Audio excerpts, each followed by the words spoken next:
Hi, this is Corey Johnston, and in today's lessons, we're going to be discussing the patterns, the echoes, and connections between the books of Jude and the books of St. Peter.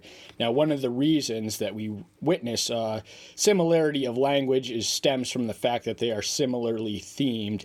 The main theme of each book is false teachers and how to deal with them in management. So, First Peter pertains to the existence and fact of persecution. This is the external deficiency, which I personally think is a necessary evil because quality Christians are made in the furnace of affliction. Then this book of Second Peter deals with heretics or false teachers. And it really begins in the second and continues all the way to the third. In the first chapter, after a list of positive fruits of the Spirit we are to cultivate on our path to salvation, we read of an explanation of the inerrancy and inspiration of Scripture. So the Scripture exists as our guideline, as a measuring rod to measure and assess and test the messages of the teachers and the teachings that we hear. And then in the second chapter, he describes their doom and destruction and their destructive influence. Then in the third chapter, he relates some of the contents of there. The book of Jude, start to finish, is almost exclusively oriented to the existence and presence and the management of false teachers.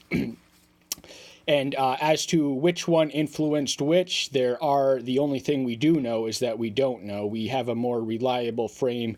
Peter was martyred in the year 65, so whenever he wrote this had to have taken place.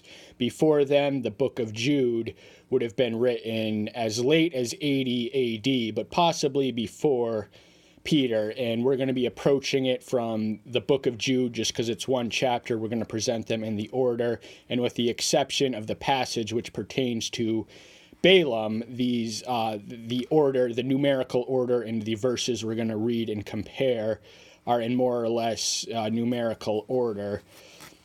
But Jude, for the sake of reference, was the half-brother of the Messiah. He was a mother of Mary and Joseph, who was his literal father. Joseph was the Messiah's stepfather.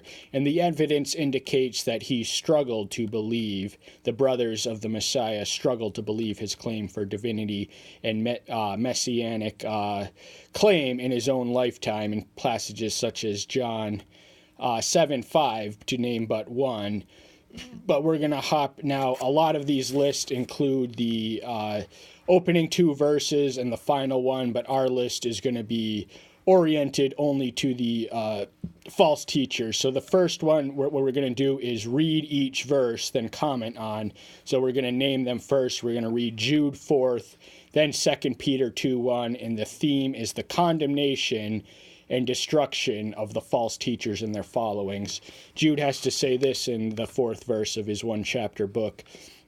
For certain men have slipped in, whose judgment was written about long ago, wicked ones corrupting the grace of our Elohim for indecency, and denying the only Master, Yahweh, and our Master, Yahshua Messiah.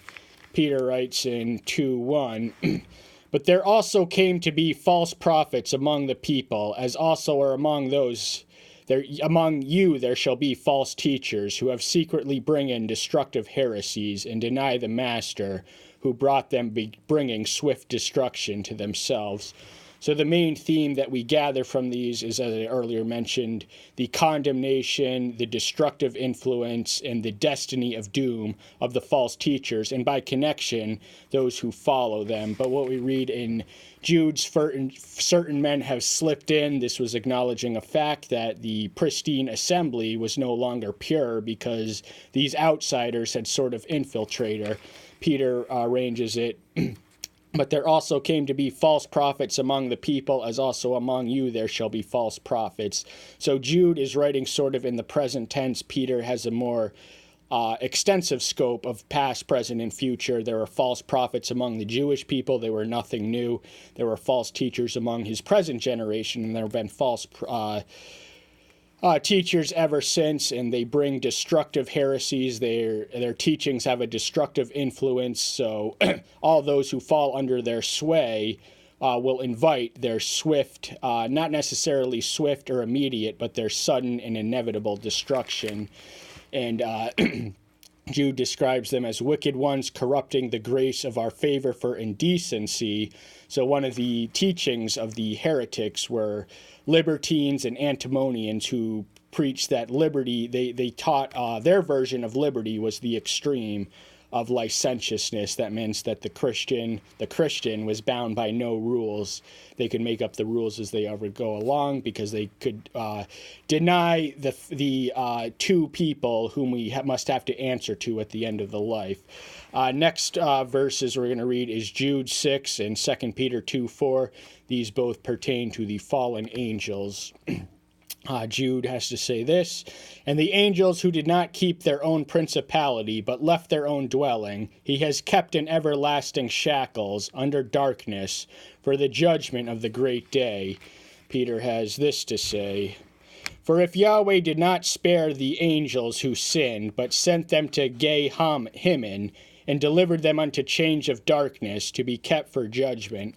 So in both passages we gather that certain fallen angels, these are the third of angels who followed Lucifer in his rebellion, are reserved in prison, while some remain free to roam the earth and invite and possess, ideally, and did reduce those they possess to self-destructive creatures, and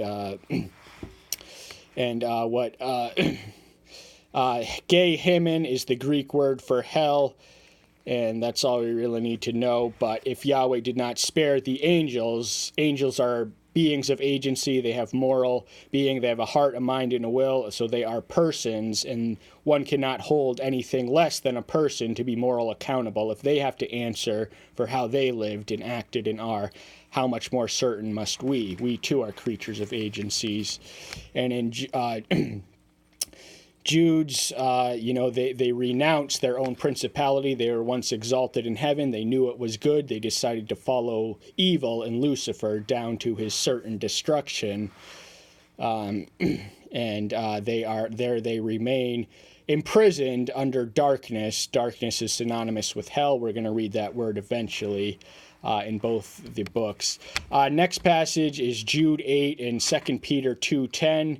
These refer to sinful people, and the one thing in common in each of their descriptions is that they reject and despise authority. So Jude has to say this about them.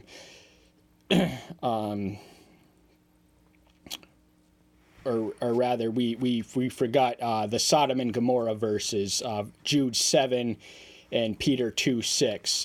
Jude has to say this: "Even as Sodom and Gomorrah and the cities around them, in a similar way to these, have given themselves over to whoring and gone after strange flesh, and are put as an example, undergoing judicial punishment of everlasting fire." Peter has this to say of them in the 6th verse of the 2nd chapter: "And having reduced to ashes the city of Sodom and Gomorrah, condemned them to destruction, having made them an example to those who afterward would live wickedly." So the word and the concept that bleeds through both of these is they were destroyed as an example. So they are the classic cases of fire and brimstone Old Testament judgment. They were ancient epicenters of iniquity. They had suburbs, which Jude refers to, that were wiped out along with them in an instant in a fire.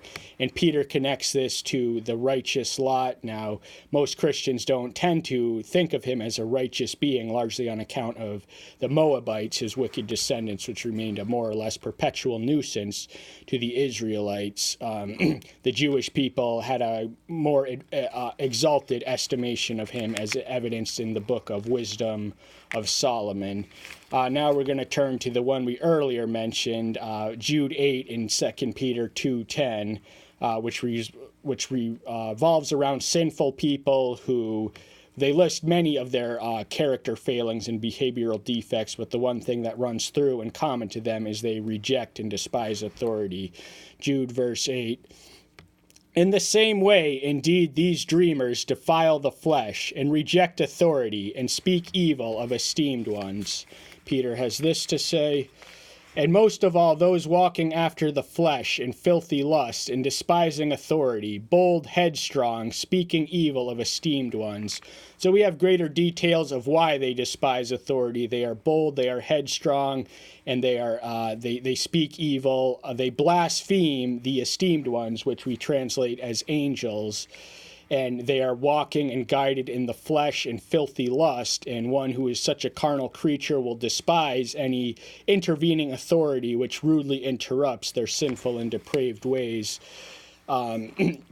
Jude says these dreamers, dreams were, they weren't rooted in reality, and they too defiled the flesh and rejected authority and also spoke evil of esteemed ones. So that's one of the things I forgot to list, but they have no respect or reverence for their superiors, and they do not pay them due deference or correct homage of what is right their due. And we also mentioned sins of the flesh, which connects us to Sodom and Gomorrah.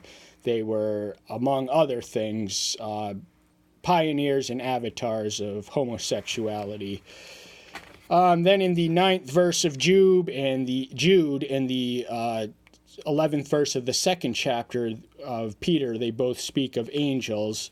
Jude has this to say, "But Michael, the chief angel, in contending with the devil, when he disputed about the body of Moses, presumed not to bring against him a blasphemous accusation, but said, Yahweh rebuke you." Peter says, and most of all,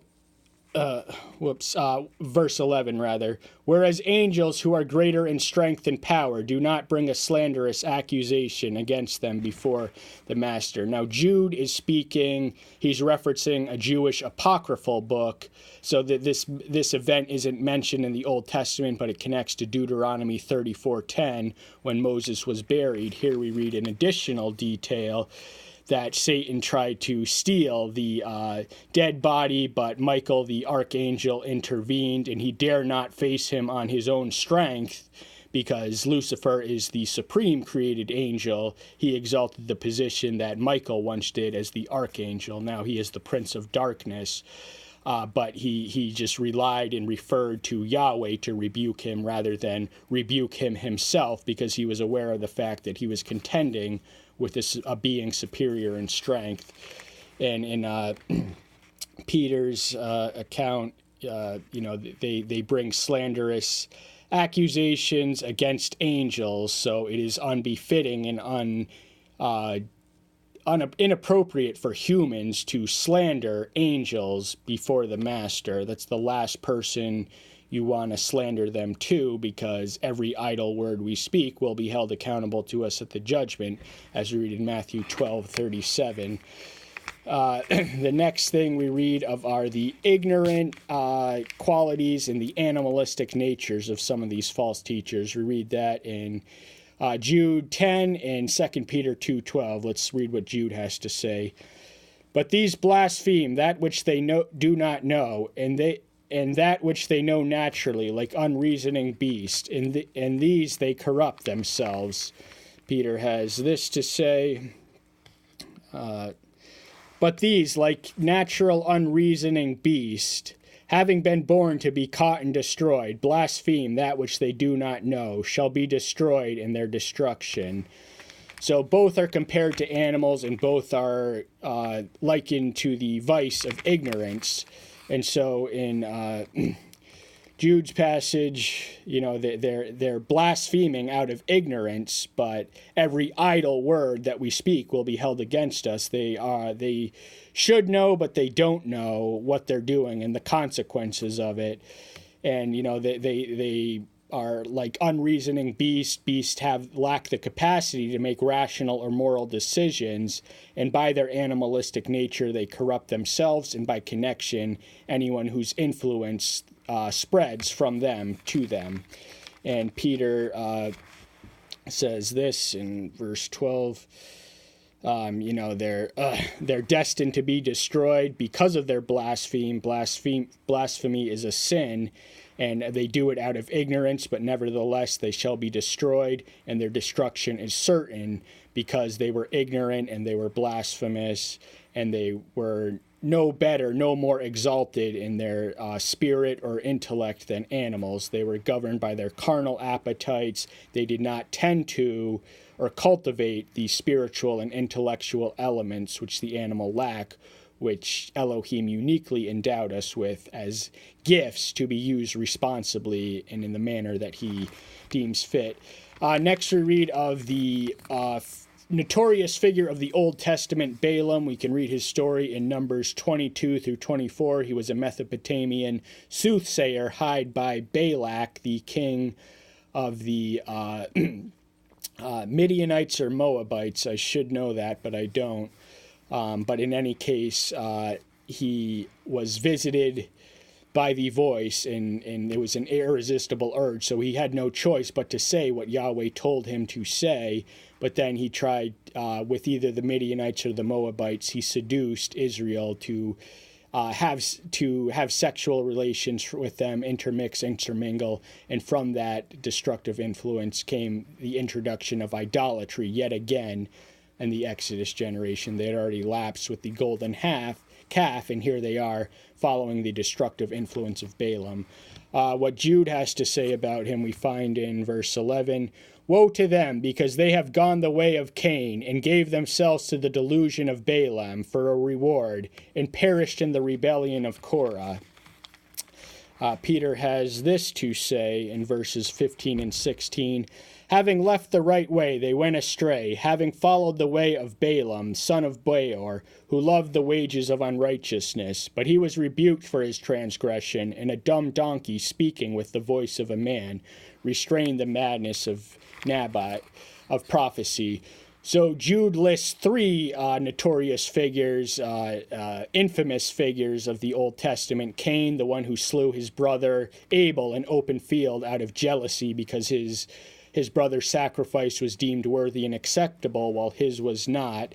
And Balaam is he has a delusion effect. He deceives and manipulates, and he's motivated by a reward. He is a prophet for a profit. He was hired by Balak and ultimately schemed to get the sum that he lost when he delivered the message faithfully and accurately. And they're going to perish just like Korah, the murmurer and complainer of Numbers 16, whose sons, the sons of Korah, he did in his defense leave a righteous progeny who wrote many of the Psalms. And Peter just reminds the fact that in the story of Balaam, a dumb donkey, an angel or Yahweh speaks through the dumb donkey to restrain the madness of the prophet. He was on his way to accept money to issue a curse against Israel, but who should intervene? And he loved the wages of unrighteousness. That's not the first time Peter mentions that in this, or not the only time he mentions it in this chapter.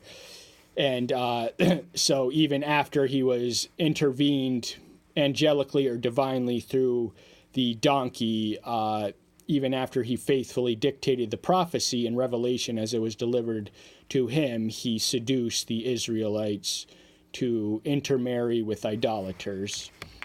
The concept of waterless clouds, meaning there is no spring of life springing from them, is found in Jude 12 and 2 Peter 2:17. Let's read what Jude has to say. These are rocky reefs in your love fest, feasting with you, feeding themselves without reverence, waterless clouds borne about by the winds, late autumn trees without fruits, twice dead, pulled up by the roots. Peter has this to say about them in the 17th verse. These are fountains without water, clouds driven by a storm, to whom the blackest darkness is kept forever. So Peter doesn't elaborate much further on the waters. You know, he adds that they are driven by a storm, and the darkness of blackness is going to be our next word. So we're actually going to connect that to verse 13. But Jude has a lot more to compare them to and call them to than waterless clouds alone among, and they were a distracting, and corrupting influence in their love feasts. These were the celebrations of the Eucharist and sacrament, alternately known by a host and variety of other names. and they feed themselves, but they were in the wrong spirit. They were about gluttony and pigging out at what should have been a solemn occasion. And late autumn trees that bear fruit, once more, they have no life. They bring no life. By their fruit you shall know the false teachers from the true. So they were twice dead. That means they were destined for the second death, which is hell. And they have been pulled up by the roots. So when the roots are pulled out of the ground, that thing has no more life. So that's what's going to happen to them when they are pulled up from the earth. And also the 13th verse, we read of the hellbound nature of these people. And we're just going to repeat the same verse we already read in Peter. Wild waves and the sea foaming up their own shame, straying stars for whom blackness of darkness is kept forever. Peter says once more, these are fountains without water, clouds driven by a storm, to whom the blackest darkness is kept forever. So one of the things I should have mentioned earlier is that there is no plagiarism between them. They are influenced and one of them influenced the other. There in all likelihood wasn't a mutual influence, but plagiarism by definition is 5 words in a row. So blackness of darkness is kept forever. Blackest darkness is kept forever. That's not technically a plagiarism, but the concept is parallel. That hell is designed specifically as a place for people like this. They deserve to go there, and that's why hell is necessary, because of people like them. Then we read of the boastful nature of some of the heretics or false teachers, first in Jude 16, then in the 18th verse of the same chapter of Peter. We'll read what Jude has to say. These are grumblers, complainers, who walk according to their own lust, and mouth speaks proudly, admiring appearance for the sake of gain. Peter writes, for speaking arrogant nonsense, they entice, through the lust of the flesh, through indecencies, the ones who have indeed escaped from those living in delusion. So what Jude has to say, complaining and murmuring is a sin, as was the case in the Exodus generation. When you complain, you're focused excessively on the negative and not mindful of the positive. No matter how much life may curse you, there's always a blessing to be found in Yahweh. And they're motivated. They walk according to their own lust. They are carnal creatures. They are not mindful of the things above, but the things below.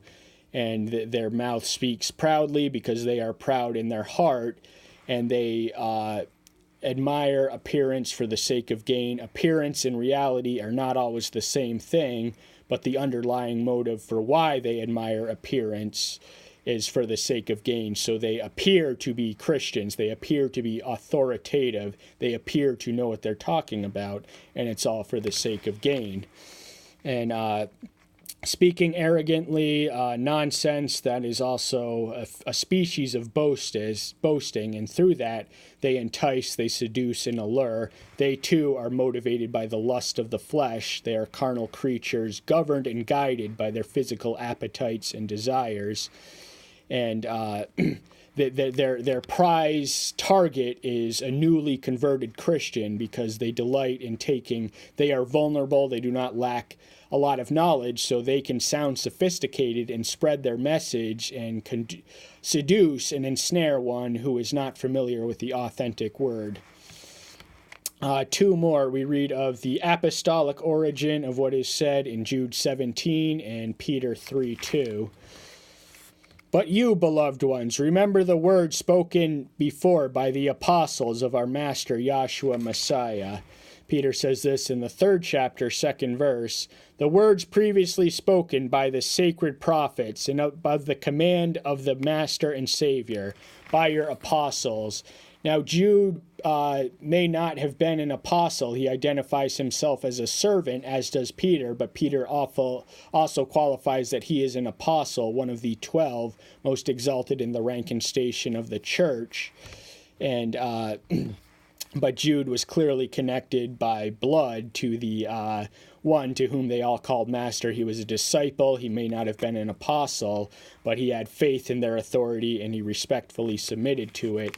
And Peter elevates the the prophets of the Old Testament to the apostles of the New Testament. They serve in the same functional equivalent capacity of the most exalted humans in that covenant.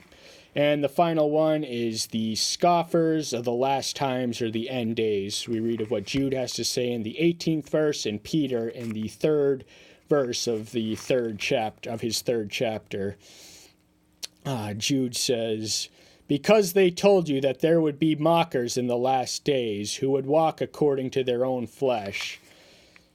Peter says, "Knowing first that mockers shall come in the last days with mocking, walking according to their own flesh." So much of the concept and terminology is repeated, if not identically, but certainly close enough. But Peter elaborates more fully on the contents of the speaker of the Marcus. Both qualify the fact that they are carnal creatures motivated and governed by lust and their physical appetites. But Peter expounds more fully on the nature of their message, which denies and belittles the promise of the second coming because it hasn't come to pass yet. And he warns that this will happen in our days. This is the end times where we are living near, if not in. So there is message and value to these ancient prophecies, which directly applies to us in this very day. So I hope that's the reason you're here. That's all the time we have for today. Thank you so much. I'll see you soon. Take care until then. Bye-bye.